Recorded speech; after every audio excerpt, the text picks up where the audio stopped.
Ndio maana taifa letu limejikita kwamba halina udini. Naomba tabia hii ikome kwa baadhi ya viongozi wa dini wanaotumia njia ya kujipendekeza kumnasibisha rais wetu na udini. Rais wetu kweli ni Muislamu, lakini habagui dini. Yeye ni rais wa wote, na yeye habagui hali ya mtu. Yeye ni rais wa wote, na yeye habagui chama cha mtu. Yeye ni rais wa wote. Tumeona rais hata siku moja amewahi kuhudhuria mkutano wa Chadema wa wanawake. Ibara ya 16 inasema kuona kwamba katika nchi yetu hakuna aina yoyote ya dhulma, vitisho, ubaguzi, rushwa, uonevu na au upendeleo. Kuna kwamba katika nchi yetu hakuna aina yoyote ya dhulma. Leo tuwakumbushe makada wa Chama cha Mapinduzi wenzangu, ni kweli Chama cha Mapinduzi lengo letu ni kushika dola, na tutashika dola mwaka huu kwa kuwa hilo ndo lengo kuu la chama chetu. Lakini tuwakumbushe watu, hiyo sio sababu ya kufanya dhulma tu kwa sababu wewe ni mkuu wa mkoa, tu kwa sababu wewe ni mkuu wa wilaya, tu kwa sababu wewe ni kiongozi uliyepewa mamlaka ya kutawala dola. Unamnyanyasa Mtanzania mwenzako, unamdhalilisha Mtanzania mwenzako. Kwa sababu hiyo ni kinyume cha katiba yetu ya Chama cha Mapinduzi. Lakini vile vile vitisho, wako baadhi ya viongozi wanafanya vitisho. Mheshimiwa Rais wa Jamhuri ya Muungano wa Tanzania na mgombea wa chama chetu aliwakataza watu na viongozi wa serikali kutoa vitisho kwa wananchi. Unapomtisha Mtanzania, ujue umemtisha Dr. Samia. Na mkome baadhi ya viongozi mnaosema kwamba eti maelezo na maelekezo mmeyapata kutoka juu, na hapo mnamkusudia rais. Nimefuatilia hotuba za mgombea wetu wa Chama cha Mapinduzi. Hakuna hata mara moja alipoonesha kwamba yeye anakubaliana na maneno ya namna hiyo, kwamba eti kuna maelekezo kutoka juu. Juu wapi? Mnafanya kwa tabia zenu za kiburi, mnafanya kwa tabia zenu za kudharau haki za raia baadhi yenu. Na ndio maana tunapambana mwaka huu kushika dola. Tunategemea uadilifu ule mama aliyotoka nao kwenye miaka 4 ya kumrithi Dr. Magufuli ataendelea nao kwenye miaka 5 ijayo bila wasiwasi wowote. Tunawaombeni mnaotumia mbinu za kutesa watu, mkijifanya mnampambania mama. Tunakataa kwa moyo wa mama, tunakataa. Hatujawahi kusikia mama akasema kwa sauti yake kwamba Watanzania waonewe. Hatujawahi kusikia mama amesema watu waonewe, watu wanyanyaswe.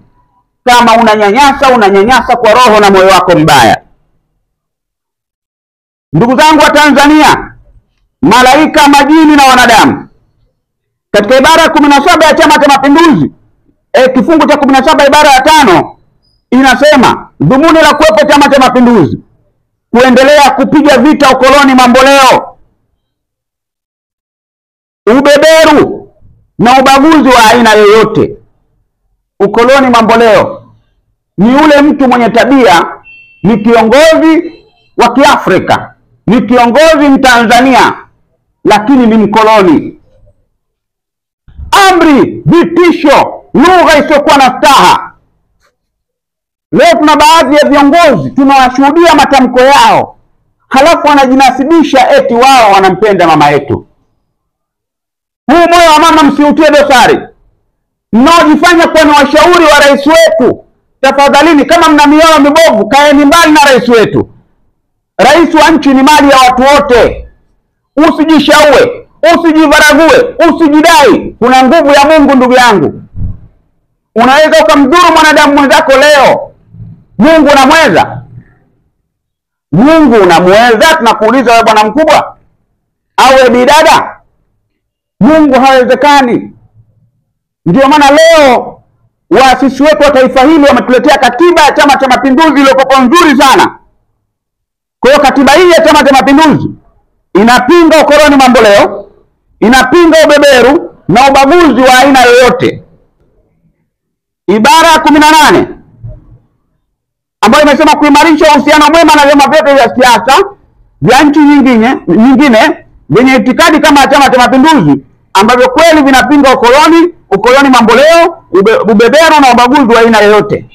hata ushirikiano wa chama chetu na vyama vingine ni malengo yale yale ya kupinga ukoloni mamboleo, yale yale kupinga ubaguzi.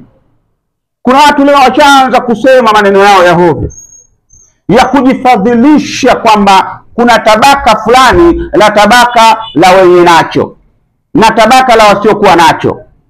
Na hapa naomba niseme, kwani hawa viongozi baadhi yao wanaojidai wengine eti wanajifanya ni masapota wa mama, ukimtazama usoni unamuona kabisa ni mshenzi kabisa.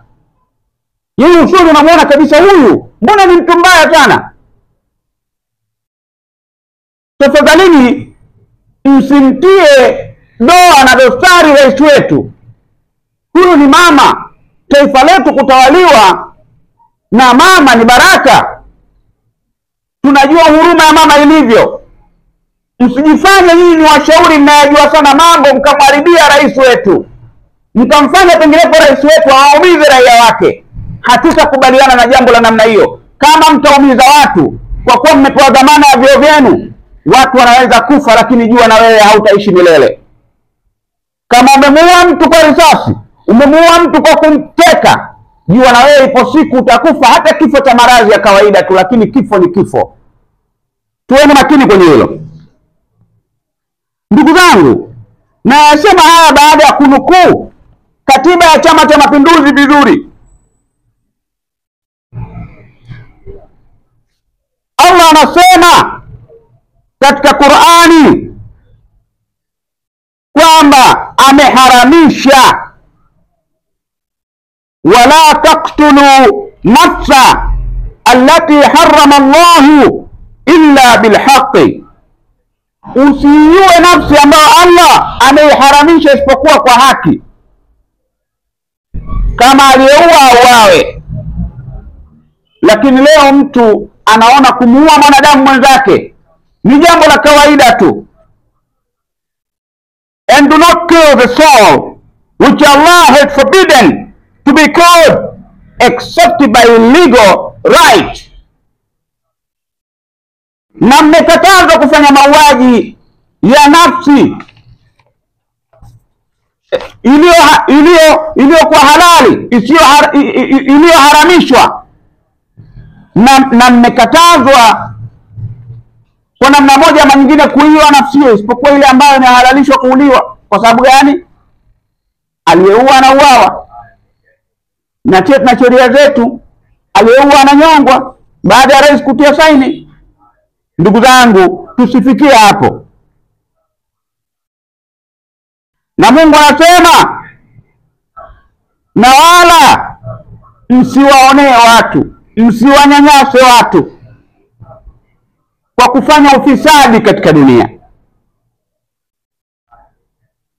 Asema, tilka darul akhiratu naj'aluha lilladhina la yuriduna uluwan fil ardi wala fasada wal aqibatu lilmuttaqin. That home of the hereafter we assign to those who do not desire exaltation upon the earth or corruption, and the best outcome is for the righteous.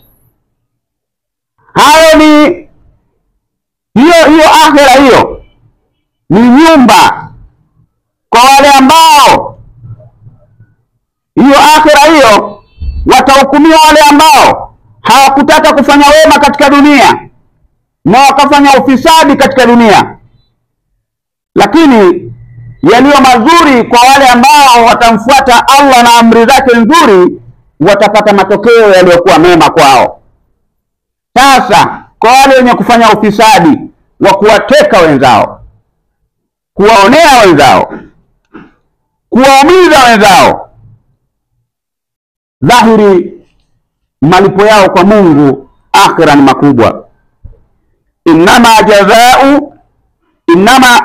jazau alladhina yuharibuna Allah wa rasulahu wa yas'auna fil ardi fasadan an yuqtalu aw yusallabu aw tuqatta'a aydihim wa arjuluhum min khilafin aw yunfa'u min al ardi dhalika lahum jizyun fid dunya وَلَهُمْ فِي الْآخِرَةِ عَذَابٌ عَظِيمٌ.